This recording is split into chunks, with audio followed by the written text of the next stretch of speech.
अपने मुल्क को इन चोरों के हवाले हमारा लीडर इमरान खान सच के साथ खड़े। So this is a very hectic entrance to Imran Khan's residency here in Lahore right now, and as you can see, there's a lot of people that have shown up. All these people are supporters of his.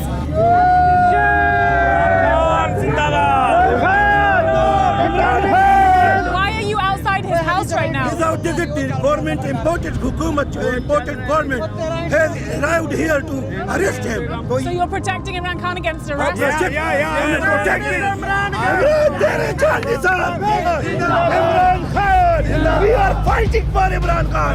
Inshallah, we will die for him, inshallah. Why? Because he is original leader of Islamic and all over the world. Imran Khan, the man at the center of Pakistan's political chaos right now.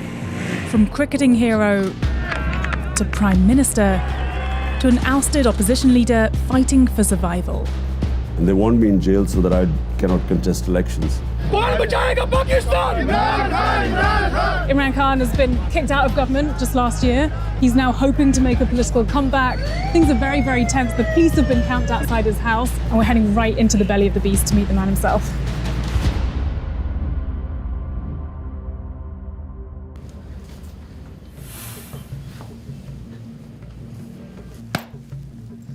It is a very interesting time in Pakistan at the moment. Right outside your house, there's been police who came to try and arrest you just last night.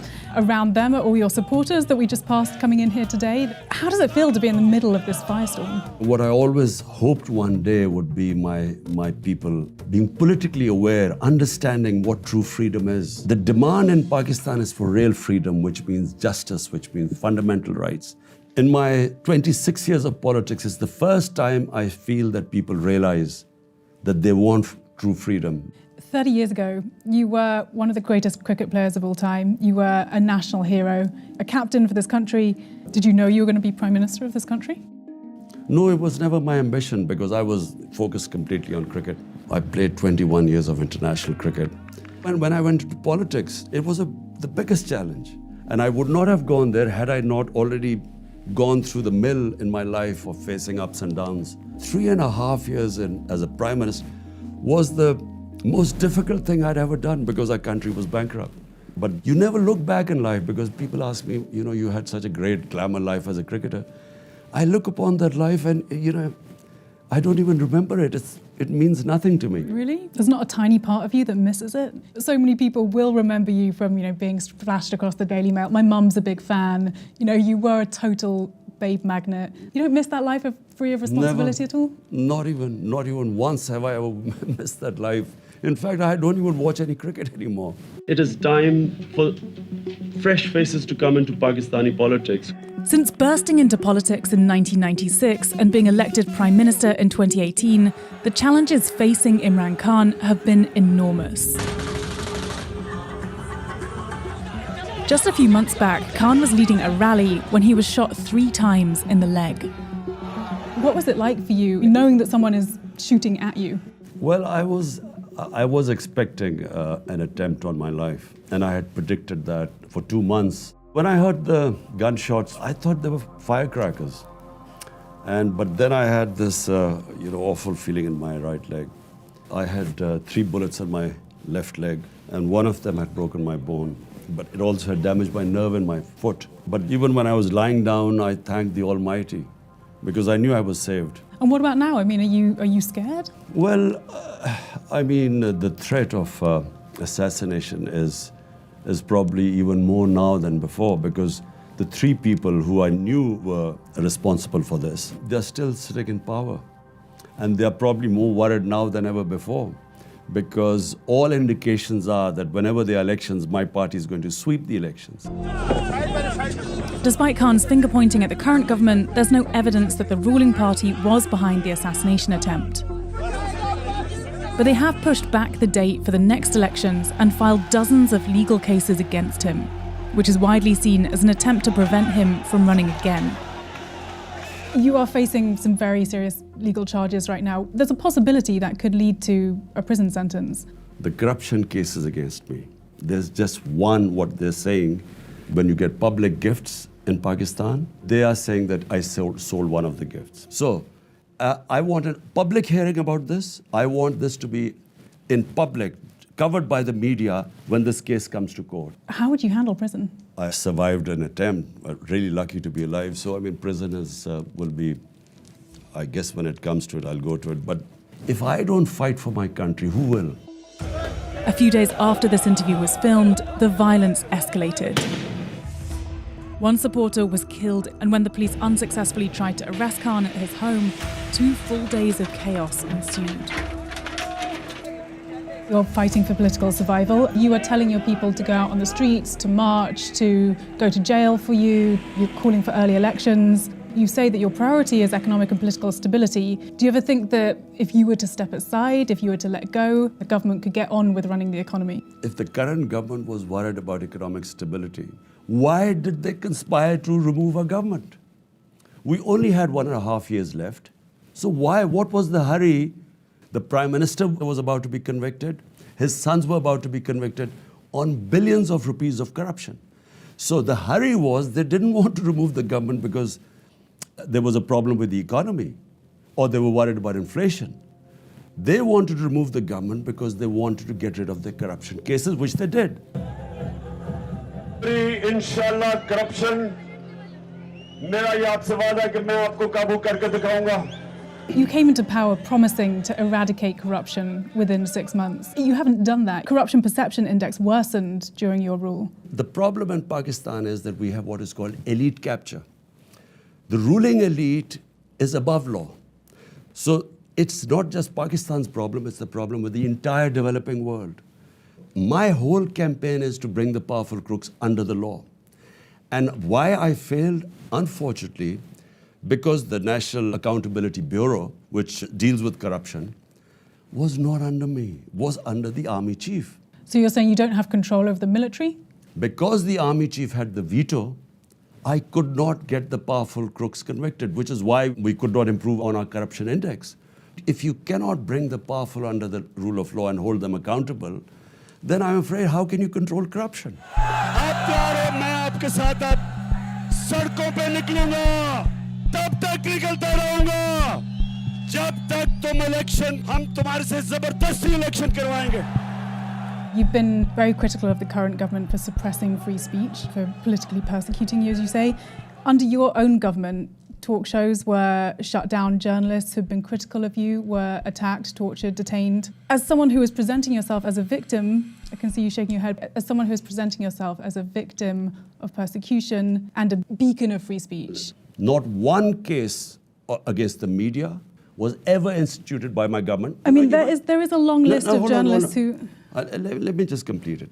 So not one by my government. What happened was the journalist who got into trouble said something to the army. When I found out, immediately the next day we had them released.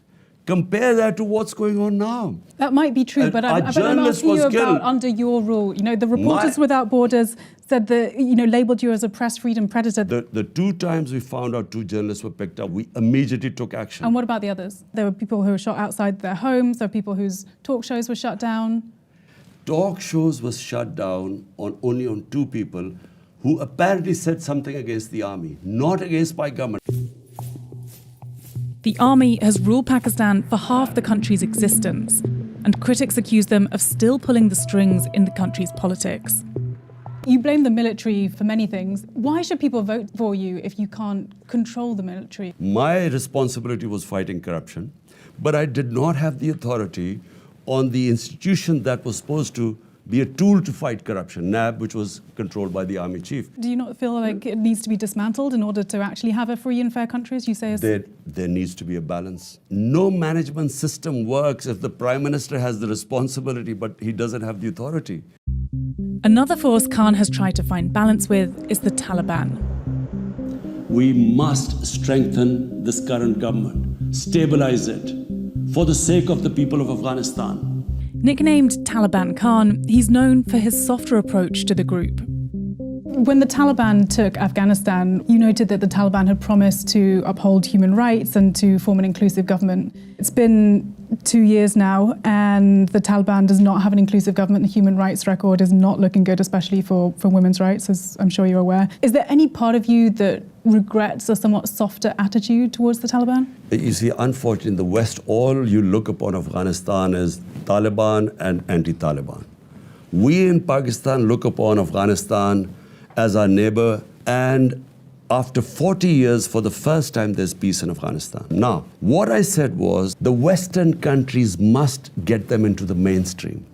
Because the more you mainstream them, the more influence you would have in enforcing human rights. But if you isolate them, what leverage has any country got left now to tell them to send your girls to school or human rights? You can't. But human rights are suffering. We visited Afghanistan after the Taliban takeover and witnessed firsthand the erosion of women's rights.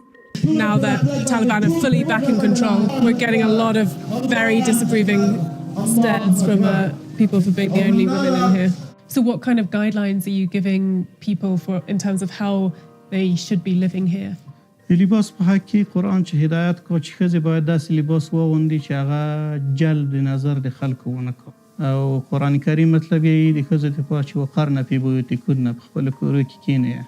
Can you understand, why international communities of the West can't be sending so much money and can't be recognising the Taliban government if, they're not allowing girls to go to school, they're not allowing women to work, they're not allowing women in public spaces? But my point is that is this an effective way of trying to influence Afghanistan by condemning them and ordering them and isolating them? The question asked by the Western countries, what should be their interest? A stable government in Afghanistan, there shouldn't be any international terrorism. But if you isolate them, why would they listen to anyone? That's my only point. Khan says the dire situation for women in Afghanistan will not benefit from the world's isolation. But what about the women in his own country?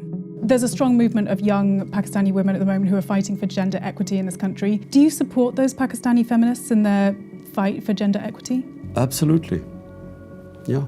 Look, and Pakistan is very fortunate in a lot of ways when you compare what is going on, in other countries. I mean, we have a woman twice became prime minister. But you say that, women are in a good situation then in Pakistan, but why did you have so few of them in your top brass when you were in government?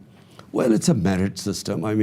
You had one of the worst records of female representation over the last few governments. Yeah, but look, you want a system of merit. In the US, you haven't had a woman prime minister, a president so far. The point is that you select a cabinet on merit, people who are going to deliver. If you do get back into power, will you work to improve that record? No, it's not a question. Look, when you come into power, your number one priority is to deliver to the people, give them governance. So to give them governance, you need the best people in the best ministries. And there aren't good women? So if they are, like Shireen Mazari, one of our most powerful ministers, you don't just fill in spaces just because of quotas, because in the end, the people are going to ask you, we expected you to deliver, what is your result? Khan doesn't just see himself as a champion of women's rights, but also as a staunch defender of Muslims around the world. A record that's also been called into question. I've covered human rights for a decade. The worst human rights atrocity that I've ever covered is the repression of Muslim Uyghurs in China. There is so much disappointment amongst the Uyghur community that leaders of Muslim countries, including yourself, have not spoken out to condemn these actions. Does it grate on you at all that you haven't been able to speak out? Look, Isabel, problem is there's Imran Khan as a human rights activist. I used to speak about everything, not just Muslims. Wherever there was discrimination and human rights abuse, I would speak up against it. When you become the prime minister, your number one priority becomes, in my case, 220 million people of Pakistan. When that is your number one priority, then you have to be very careful. You don't have the luxury to criticize. Poor countries do not have the luxury to criticize when they have a huge amount of vulnerable people. Rich countries, unfortunately, they too are selective. But China isn't the only country Khan refuses to criticize. He happened to be visiting Russian President Vladimir Putin the very day he invaded Ukraine. What was Putin like that day? You got a front row seat to war breaking out and him literally launching war that day? The morning, just before, an hour before my meeting, we found that they had invaded Ukraine. So I first thought he might cancel the meeting. Then I thought it would be a brief meeting. I didn't think I would be sitting there for 3 hours. Did you bring it up with him? And he gave the Russian point of view. Why didn't the West include Russia in NATO? Why is this alliance against Russia? And why at the doorstep? So he had his point of view. Of course, the West has their own point of view. My point is that, we as countries should stay neutral.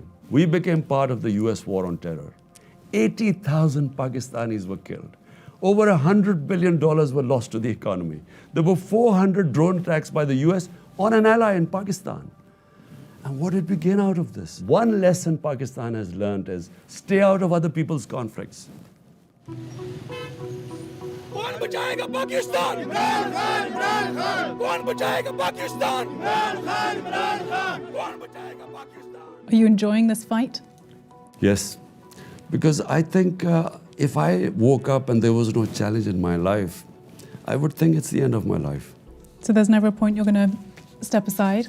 I don't know, because right now I see this huge challenge in front of me. So I'm just focused on that. What happens after that, I don't know. Get Pakistan out of this quagmire is going to be probably the most phenomenal thing that anyone could ever do.